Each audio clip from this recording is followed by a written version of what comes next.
to where we should be. We have complained for the last maybe 20 years about local government elections not being keeping to the standards and the integrity that we all expect. Mr. President, I will start by adopting something you've said just now, that we are in charge. I want to say we are in charge, but we are partially in charge.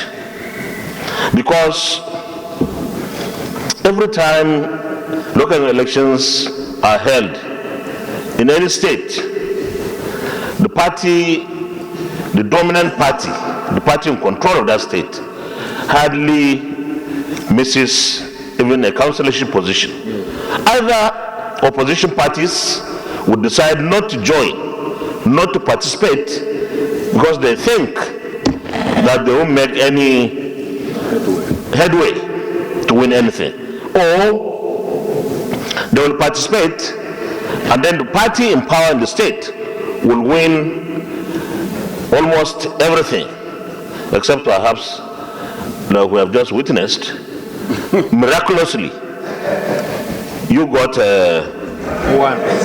You got one. The truth is, this is going to be a serious and difficult issue to resolve. National Assembly alone, Mr. President and distinguished colleagues, cannot resolve this. We can do our part, but we must do beyond our part. We can say, okay, let's try to say INEC should do. But is that the solution? No. Even INEC, in some states, people complain about INEC. But at least the complaints are less. If you want state independent electoral commissions to be removed from the Constitution so that only INEC conducts elections for all the local governments and the states and the federation, then you have to have the governors on board. That's reality. Let's not deceive ourselves that we can just pass the law and then it will go to the states and the state house of assembly will comply. They will not. They will listen to their governors. That's the reality. In fact, even if they don't, they will listen to themselves, because they think they have power there. So we need to have, Mr. President, our own responsibility, and the governors, the president, and every one of us. This is about the survival of democracy. And politicians, I think, in Nigeria, we think people don't care much. They will laugh it over. We regret it if we continue like this, because people will be tired of us. We are saying no elections were held in Benue. Well, I don't know, because I'm yet to see any report of any investigation. It's an assumption, I'm sure. Mr. President, you should take the gauntlet. You, the Speaker, or probably the body of leadership in the National Assembly, should engage with Mr. President, get the governors, and you sit, all of you, presided over by the President. We have to find a way out. If we amend the state independent electoral commissions not to conduct elections, that will require the support of the State House of Assembly, and the governors have a crucial role to play in that.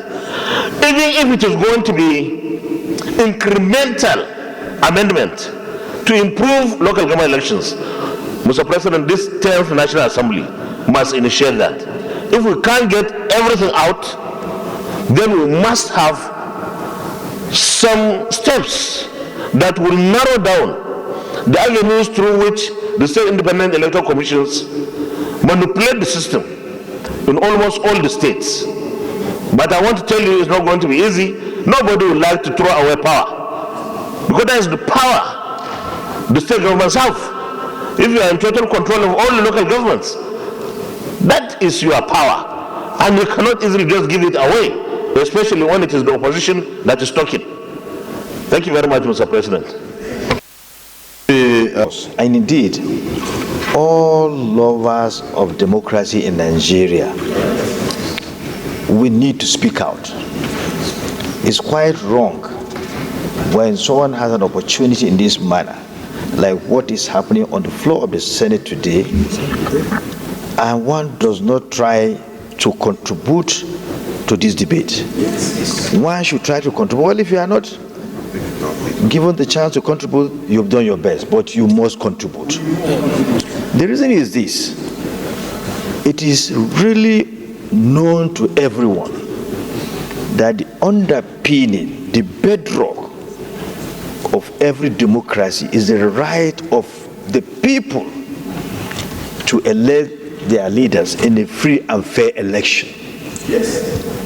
But the sad commentary is that we all know that we don't have anything like free and fair election in our local governments in the way and manner we elect those that lead our local governments in this country across party lines. Is known to everyone, even the child, even anyone on the street knows that. Because anytime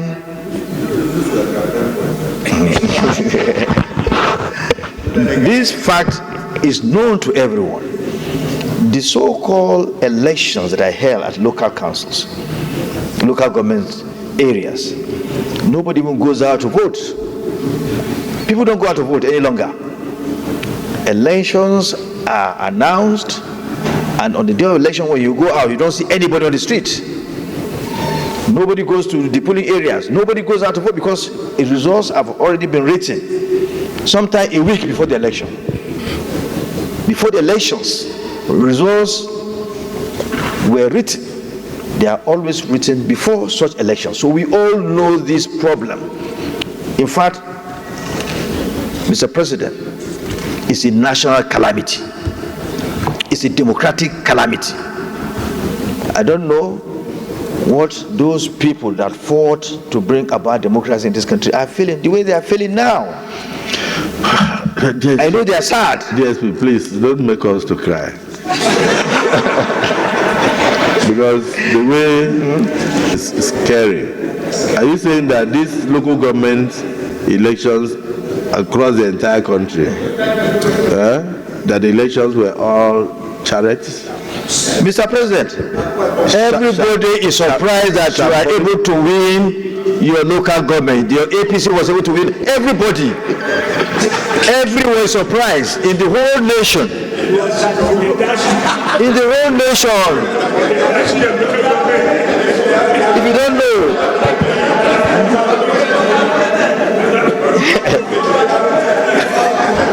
everybody is surprised because it's always 100 over 100. No matter your support in your base, no matter your support in your ward, the result will be written a week before the election.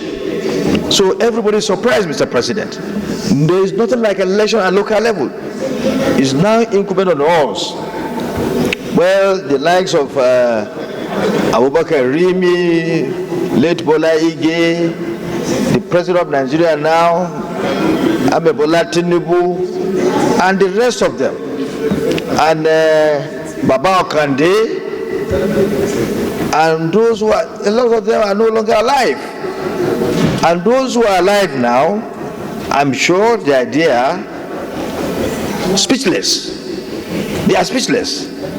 So it's incumbent on us to make sure we correct what is going on in the name of local government election. We need to start that, and we said that yesterday clearly, that we must look at our constitution and make sure we correct those provisions that will allow, if you like, formation of an independent body that will conduct this election, or allow the INEC, to allow INEC to control this, because we saw that in 1999, when INEC conducted elections to elect those to be councillors and local government chairmen, that exercise was free and fair.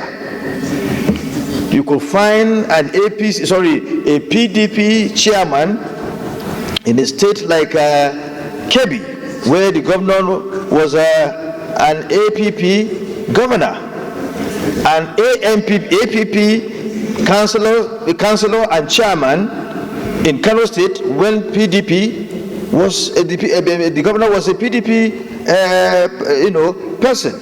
So that has to be done. We saw free and fair elections at the local council then. We must change the law. We must change the law. Everybody must come on board. People are no longer, Nigerians are tired of this mess going on.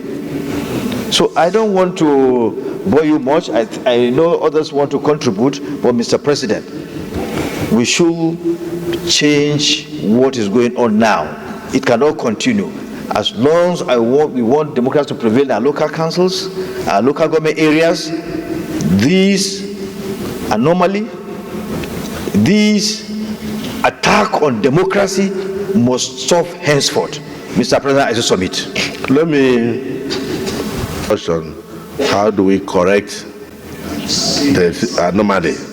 If we want to, we are in charge. We are in charge of the laws. And we know what the problem is.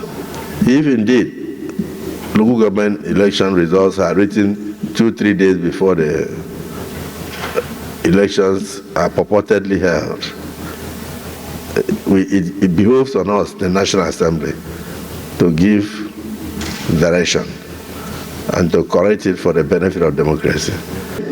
Shortly before we left for break, this discussion came up, and I remember that day some of us were saying we should take the election to INEC, and you made a proposal that day that we should have another body entirely that will be in charge of local government.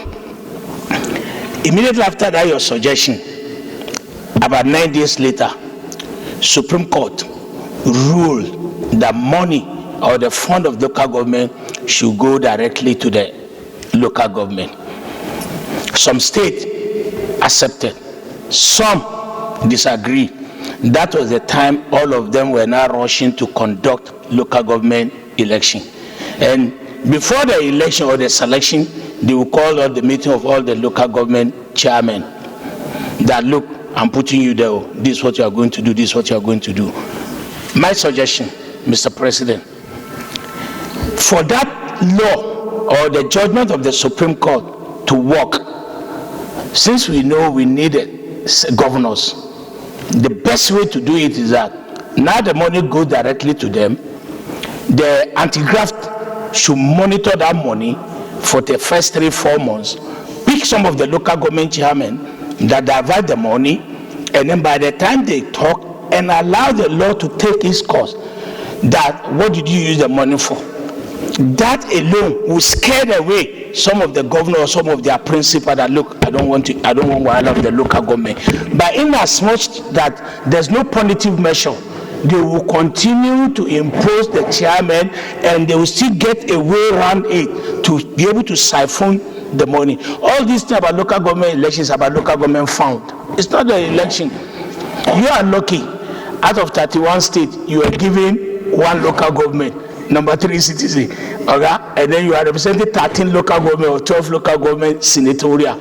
So it's very uncommon, because nobody will get it.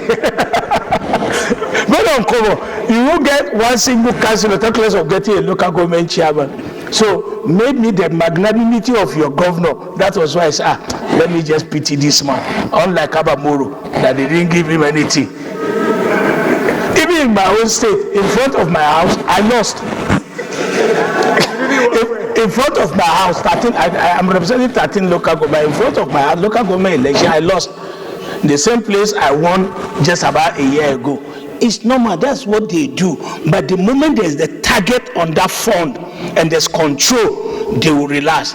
That is the time like the former SP said, yourself, the Speaker, and the leadership of the National Assembly have to talk to the President. We are talking about the country. We are not talking about any individual. And the moment we continue this way, we just become a laughing stock. Thank you very much, Mr. President.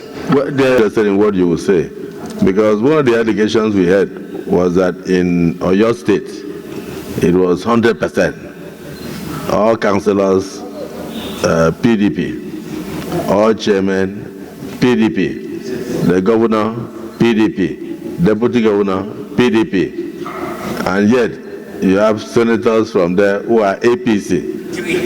Three senators who won elections. They won their elections just a year ago, APC. So all of a sudden, APC vanquished, and everything became PDP, PDP, PDP, PDP. Even in Rivers State, I understand that the PDP there, due to controversies, withdrew, and then the governor picked another party called, is it APP or so? And then they returned 99% APP. So it means that even if the governor picks OON, the entire state will go OON. So it's as much as it might sound funny, it is a major source of concern to this National Assembly and the future of democracy at that level. When I was a governor, you asked me what happened in my state. I did local government elections twice. And I remember one of the local governments, even when we did not seem to have opposition then, I think it was either the Kono local government, and NPP chairman won alongside many councillors. And I was surprised when they called me to ask me, sir, we have a tragedy in 2 local governments out of 31. And I was in Abuja. I said, what is that? They said, these people have won. Oh. So I said, so what do you say? That stakeholders are shouting that it can't happen. Don't announce. I told the chairman, I said, go ahead and announce. Those are the winners. So, of course, I was attacked that I was weak. Why would I announce those things? Well, to be honest with you, it's not everybody that would not know that there is tomorrow. I know that Senator Adams Oshomole is itching to talk, because in his state, in Edo State, I think the governor is it PDP? The governor is PDP. I may not have much respect for democracy and rule of law. In fact, the governor of Edo State, I think his name is Obaseki, he has run the state with either 1/3 of members of the House of Assembly, to the shame of democracy, for almost 4 years. People that were elected were not sworn into office. Well, and then even in flagrant disregard to court orders. So I don't know what Adams Oshomole will tell us, but I'm already speaking for you that we are in sympathy.